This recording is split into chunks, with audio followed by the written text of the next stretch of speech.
My hope is that the theme you're hearing in all of this is that to change systems, you first have to challenge systems. And so our last speaker today is one who clearly has done that in his new book, which you will all be getting a copy of when you leave today. And it's challenging a different system. It's challenging elite philanthropy to look really, right, this idea of look and look again, of are we solving the social problems we set out to solve, or are we perpetuating them in how we think about the decisions we make? So I would love to invite up to the stage Anand Giridharadas to have a conversation about his book.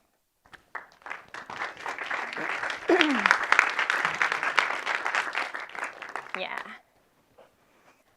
All right, so first I would love to share with Anand that I didn't... Anand, by the way. Anand, that I didn't read your book. I listened to your book as I was training for the Marine Corps Marathon. And I will say that it was your words... Why do people run marathons? Oh. Now I know, and I might not do another one. But I ran very far, and I ran very fast listening to your book. So it gave me a lot to think about. And I think it clearly is giving a lot of people something to think about in the way that this book is being, people are reacting to it and responding to it. So I would love for you to read a little section of it before we dig in here. So start right there. Many millions of Americans on the left and right feel one thing in common, that the game is rigged against people like them. Perhaps this is why we hear constant condemnation of the system, for it is the system that people expect to turn fortuitous developments into societal progress. Instead, the system, in America and around the world, has been organized to siphon the gains from progress upward, such that the fortunes of the world's billionaires now grow at more than double the pace of everybody else's. And the top 10% of humanity has come to hold 90% of the planet's wealth. It is no wonder that the American voting public, like other publics around the world, has turned more resentful and suspicious in recent years, embracing populist movements on the left and right, bringing socialism and nationalism into the center of political life in a way that once seemed unthinkable, and succumbing to all manner of conspiracy theory and fake news. There is a spreading recognition on both sides of the ideological divide that the system is broken and has to change. Some elites, faced with this kind of gathering anger, have hidden behind walls and gates and on landed estates, emerging only to try to seize even greater political power to protect themselves against the mob. But in recent years, a great many fortunate people have also tried something else, something both laudable and self-serving. They have tried to help by taking ownership of the problem. All around us, the winners in our highly inequitable status quo declare themselves partisans of change. They know the problem and they want to be part of the solution. Actually, they want to lead the search for solutions. They believe that their solutions deserve to be at the forefront of social change. They may join or support movements initiated by ordinary people looking to fix aspects of their society. More often, though, these elites start initiatives of their own, taking on social change as though it were just another stock in their portfolio or corporation to restructure. Because they are in charge of these attempts at social change, the attempts naturally reflect their biases. Read two more sentences. Mm-hmm. The initiatives mostly aren't democratic, nor do they reflect collective problem solving or universal solutions. Rather, they favor the use of the private sector and its charitable spoils, the market way of looking at things, and the bypassing of government. They reflect a highly influential view that the winners of an unjust status quo and the tools and mentalities and values that help them win are the secret to redressing the injustices. Those at greatest risk of being resented in an age of inequality are thereby recast as our saviors from an age of inequality. Thank you. Subtle, right? Subtle, just a slight message. So there's a message that you talk about throughout this book, and the theme of the book is we're willing to talk about how we do more good, but never how we do less harm. And I want you to talk about why you felt the need to write this book and why you felt that was such an important message to share right now. I'm a writer and I'm an observer of the world that I live in. And one of the things that I observed that started to get on my nerves was being in all these spaces where rich and powerful people were talking about how they are essentially activists. They're here to change the world. I mean, Mark Zuckerberg, who's literally ruining America, like now. He's in a meeting now ruining America. Also speaks more about changing the world than like anybody in America. Every Wall Street bank that knocked millions of Americans on their butt in the financial crisis, many of whom have never recovered,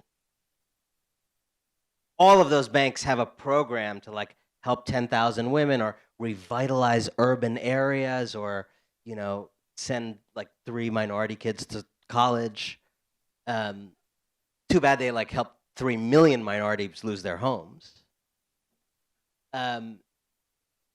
Every foundation that is engaged in good, laudable work in communities, but is completely silent about how that money was made, often by paying people as little as possible, doing tax avoidance as aggressively as possible.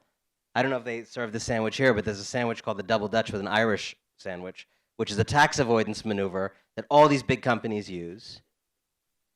And they go around, you know, helping some people doing this thing. It's like, well, where's that money? Because that money, people like to make it seem like it's really complicated, but that money that's being given away, those billions that are Jeff Bezos, Mark Zuckerberg getting rid of all the diseases, even though he is a disease. All those people, that money is literally money that wasn't paid to workers, was not spent cleaning up Facebook, was not spent on compliance at banks, was not spent on taxes. That is money that could have been spent making sure problems didn't happen. And then that money somehow gets reinvented as the solution. And so I am against the idea of arsonists rebranding themselves as firefighters. I'm against the idea that the people who burned down the American opportunity structure should not just get involved in fixing it, because that may be okay, but should lead the fix, should be in charge of fixing it. Today, I mean, these people, these people do this faster than I can tweet about it. Paul Tudor Jones today, this hedge fund billionaire, is one of these people who's invented the slash and burn economic model that has led to some of the results that we all talked about in terms of inequality. Paul Tudor Jones now says, you know, millennials don't believe in capitalism anymore. So terrible, so terrible. We have to change capitalism. It's like, who's we, Paul? You're not like, just Paul, just step, please, take your hands off the capitalism wheel.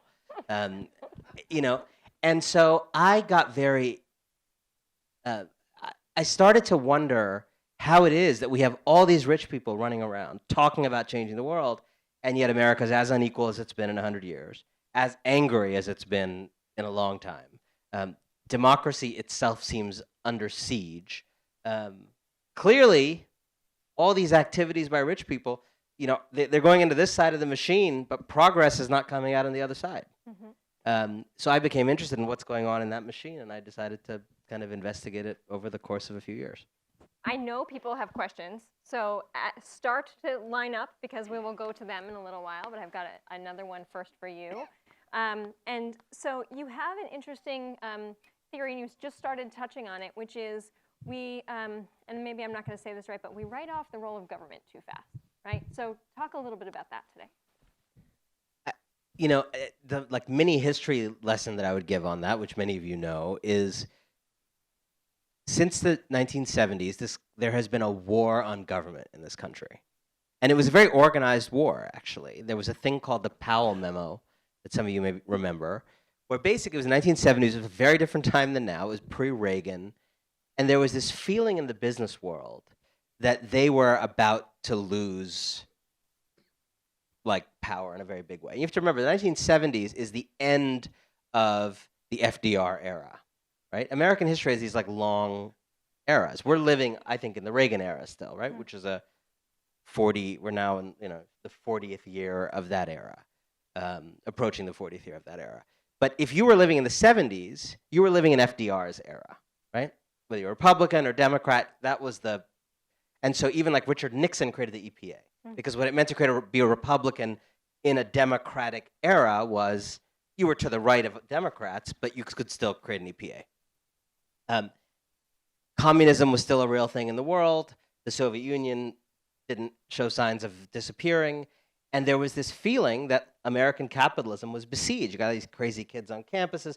And so Lewis Powell was, before he got in the Supreme Court, was this lawyer for Chamber of Commerce interests. And he wrote this memo saying, we're besieged. We have to learn to take power. We can't just be businesses buying for $1 and selling for $2. We got to seize power.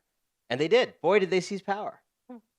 They pulled off an incredibly successful political revolution. And, you know, the Republican Party, they made an alliance with the evangelicals. They, you know, then this story continues through dark money, the Koch brothers. I mean, but we have been living, we are all, if you are under 40, you have lived your entire life in the era that they created, under the assumptions that they created. But so they believe that government should be as small as possible, taxes should be as low as possible, which is how you starve government, regulation should be as minimal as possible. And then, as the complement to that view, what's going to happen is a bunch of social problems are going to fester because the government is not regulating people and companies are just profiteering wildly. And the government's not going to have the money to solve those problems because you're not taxing them as much. So then what's going to happen? All those people who made all that money not being regulated, not being taxed, are going to step up and say, oh my gosh, what a shame. All these social problems. So sad, so sad. I have this money. Well, I can donate to them, and I'll get a tax break and put my name on the building, and I will tell my friends I sent 3 minority kids to Yale, and it'll be great. And so that's the system we've ended up with. And so at the heart of a lot of this elite do-gooding now is a kind of hidden anti-government agenda that is not as obvious as the Reagan thing or the Koch brothers thing, but is implicitly anti-government. Mark Zuckerberg claims not to be anti-government. He votes for Democrats, but in his vision of the self-regulating company where the world can basically do citizenship in private on his platform, he's doing more to undermine democracy than the Koch brothers, you could argue. Right. The Koch brothers actually, I'm not sure they've fraudulently ever tipped an election. They influence people. Mark Zuckerberg may have literally fraudulently tipped an election, right?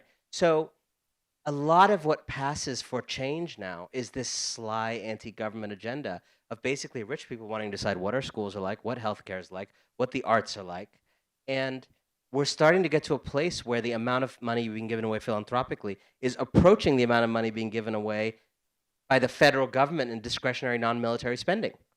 So we're creating this other branch. We work so hard, not very successfully, to do one person, one vote in democracy, but then we have this whole other branch of essentially public action where there's no one person, one vote at all, where like one person who made money in software or whatever gets to like decide what our public schools should be like based on what coffee they had in the morning. Yeah, so we're going to pick on Zuckerberg a little bit more because there's another story you tell in the book about his decision to invest in the New York school system and charter schools, right? A lot of philanthropists investing in charter schools, but how they are unwilling to look at the public school system.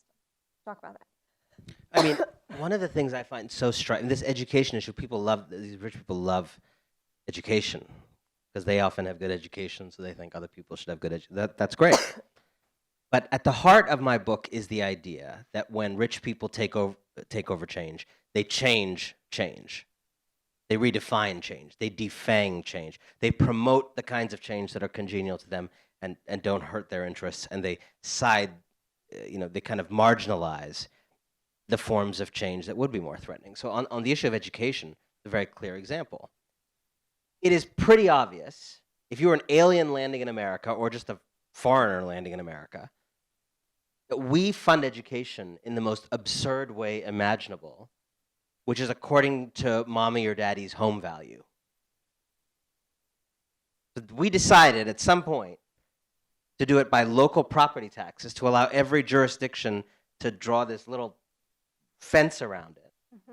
And we decided, you know who should get the best education? People with the nicest houses.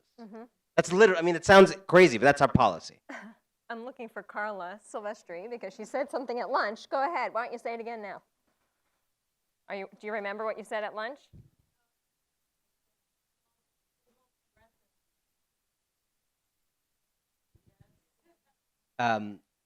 That's so right. And so if you were to say, I'm a rich person taking on education, fighting that would be actually making progress. You could, Right. I mean, it's tough work. It would take organizing. There's a bad Supreme Court decision from the early 70s that made that possible, but we could get that overturned. I mean, that's the kind of, they can overturn abortion, like, surely you might as well try to overturn this thing that's actually worth overturning.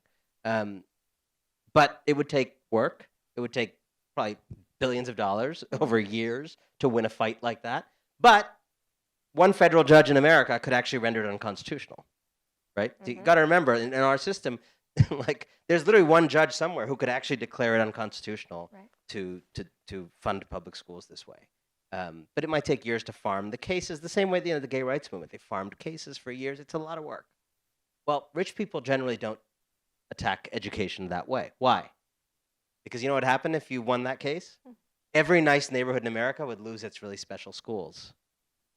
And Marin and Westchester and Chevy Chase and Evanston and, you know, Silver Lake, they'd all lose their special schools, and their schools would fall down to the average of everybody else's, and school in the south side of Chicago and, you know, Washington inner city would rise up to the level of the average, which would be good, but rich people have no interest in that kind of change, that kind of real change. So what do they do instead? Charter schools. Why? Not that charter schools are awful, not that some are great, some are not great, but it's a way of making change that does not change the system that you're standing on top of. It's a way of making change that minimizes your world having to change, your arrangements having to change. And I think that pattern that I laid out in depth on that issue, you could apply that to any number of issues. You take the empowerment of women. There's a bunch of social policies that we know from other countries that do this better than us. We know what the policies are that help women go to work in higher numbers and play all their roles without getting super stressed out at the end of the week, right? We know what those are. Like maternity leave, childcare, tax credit, like it's a boring list of stuff that's really obvious to anybody who's actually, you know, had kids and like tried to have a household. We don't want to do those things. Why? Because they cost a lot of money. Right? All the places that do that have way higher tax rates on rich people than we do. This is not trivial. This is big money. Yeah. It's worth it, but it's big money. So rich people don't pursue that kind of change because that would mean no more double Dutch with an Irish sandwich, no more tax avoidance, no more carried interest loophole. You'd have to really have a lot more money going to the government to do that. So what do they propose instead? Lean in, which is, I think, telling women to make sexism their problem. Raise your hand higher. You know, men are treating you badly, raise your hand higher. I mean, the idea of lean in is not telling this, like the society to lean in. It's not telling the systems and structures to lean in. It is literally telling women to physically lean into, you do something about like being shot at. Right. And so, again, that pattern you can just see on all these issues. On each of those issues, there's real change you could imagine, there's fake change. And I believe that what has happened as these kind of private sector victors have turned themselves into saviors is that they have made a huge push to do as much fake change as possible and do as little real change as possible. So is there any coming back from it? Yes. I think it happened. I think we saw it a little bit last week. I think the answer to this is a return, is changing where we go to change the world. You know, if you just think about the phrase change the world, it is more associated these days with the private sector than with political life. You just like search on Twitter or Facebook for change the world. It'll be like, I literally saw a thing the other day, like, come to this amazing conference on women changing the world. It's like, that's cool. I'll just look at the link. Every speaker was a CEO. There's a weird belief in our time that the people who change the world, like, are CEOs. I'm not saying CEOs shouldn't exist, but they're just not the people changing the world. They're people trying to make more money than their cost base. That's what they're trying to do. Everything else is marketing. So we need to return to politics as the place we go to change the world. And you can't use Donald Trump as an excuse to not get involved. There's 90,000 government entities in the United States. 90,000. Right? As of January, the Republicans, will control the House. I mean, the Senate and the White House, but Democrats have the House and a bunch of other institutions throughout this country. I mean, people have made the point that all these liberals who are very passionate about criminal justice focus on Congress, but don't bother to get involved in their local DA races, don't know who their local judges are who are actually sentencing people. There are ways to make government better at every level of public life, to run for county executive jobs. Right. And so we need to change. Young people need to stop going to Silicon Valley and consulting firms and banks. They need to run for office, get involved, rebuild civic life. And for all of us, I think the next time you see a problem, I say to people, think of a solution that is public, democratic, institutional, and universal. Next time you see a problem, don't do what they have tried to train young people to do for the last many years, which is start a cupcake company that gives back. That is actually not how you change the world. Right? Or start an app that just steals people's privacy and just says that it's making the world a better place. Like, that's not actually how you make the world different. Don't run Facebook and then use some of that money just to do lean in circle. Like, none of that is changed. Don't do Goldman Sachs knock people on their ass and then 10,000 women program, which is a way smaller number of women than the women you hurt. Actually think about repairing our problems at the root, at the level of law and policy and government. Run for office, fight cases in court, and above all, build movements. The last thing I'll say on that is, what happens in the digital age is we often feel involved when we're on our phones. We feel involved. We've liked something, we've retweeted something, we feel like citizens. All of that is a substitute for citizenship. It is not a gateway drug to citizenship, it's a substitute. It makes you feel like you've been a citizen when you actually are part of nothing and no one. And if you have not barbecued with someone, you're not in a movement with them. So here's the really challenging moment we're in. And again, we only have a few minutes for questions, so if you have one, then you should get up and stand there. That we spent a lot of time earlier today talking about the changing demographics of America. And as we think about the young population and the number of Latino, Latina, Latinx young people, that they have the power to change the world, right? The power of changing demographics in our country. But how do we tell them that this is something they should invest in, as we hear that there is such a lack of trust that that's where anyone would want to put their time in a movement to support an improved civic society? The political sphere is not optional. And this is what makes it different. Like, people have this vote with your feet thing. I mean, that's a market concept. Okay, that is a concept for if McDonald's burgers start tasting really rancid, just don't go there, and then they'll get the message and go to Burger King. Yeah. Well, that doesn't really work with civic life. That's a frame that It government is like your family. Right. Okay, if you're, I'm sure a lot of people in this room don't have the optimal family. Okay, Thanksgiving's coming up. You're still probably going home to it, right? And that's sort of what government's like. Like, you don't eat alone at Thanksgiving in a restaurant because your family is imperfect. You have dinner with your really screwed up family. And our government is totally screwed up right now. It's also one of the most astonishing creations in the history of the world that still works really, really well 98% of the time, even when Orange Mussolini is president. It's true. I mean, we forget that, but when you go out to eat in America, there's basically zero chance you're going to get sick in a restaurant. That's an enormous civilizational achievement. It took 150 years to make possible. That's the kind of thing where there's no president we could have that would ever make that not true. If you just think about contracts and contract law, it's this totally boring thing no one thinks about. But the fact that we have it and all these countries don't at that level of quality is what allows all of you to do what you do every day, and your companies to function, and your schools to function. That stuff, no matter how bad a president we have, it's just there. The funny thing about government is when it solves a problem well, it goes into this bucket of things we just forget to be grateful for ever after. But the whole thing requires tending. And I don't think you can say just because you don't trust it, you can abandon it. I think when good people secede from the political sphere is precisely the moment when semi-literate strongmen whose only saving grace is their incompetence take over the void. Because the one thing that Donald Trump actually does believe that a lot of us fail to believe that it is actually through political life that you can make change. And the reality is, a lot of us were like overthinking you make change in Silicon Valley, and he actually understood he who grabs political power is the change agent. Right.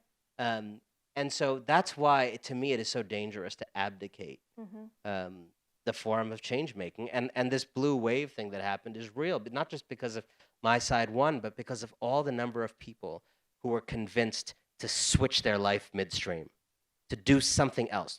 They were running a company, they're going to run for office. They were engaged in various kinds of private change, and they've come in to seek change where all the changes that have actually mattered in our history occurred, which is in the sphere of political life. Right. Listening to you in person is way better than listening to you in my running shoes, by the way. That's just because running is terrible. So we're going to move outside. I know you've only got a few more minutes with us today, but I want to make sure that at least folks who want to say hi can say hi, and we'll get you in your car. For all of you, I hope you stay with us and join us in the reception outside. You'll have a chance to reflect on all of the conversations we've had today. There's some boards, and I really do hope that you put your thoughts on those. And what I want to leave you with today is the question that Becky asked you right at the beginning of the day, which is, what will stick with you? And my hope is that whatever it was, whether it was something or more than one thing that you heard in this conversation or in the voices of our young people today, that does stick with you and you do something as a result of it. But I guess that really comes down to it, right? Is we all just have to do something. And I think collectively we can do something pretty big. So thank you so much. Thank you. And Oprah style, a book for all of you. A book for everyone. Waits out.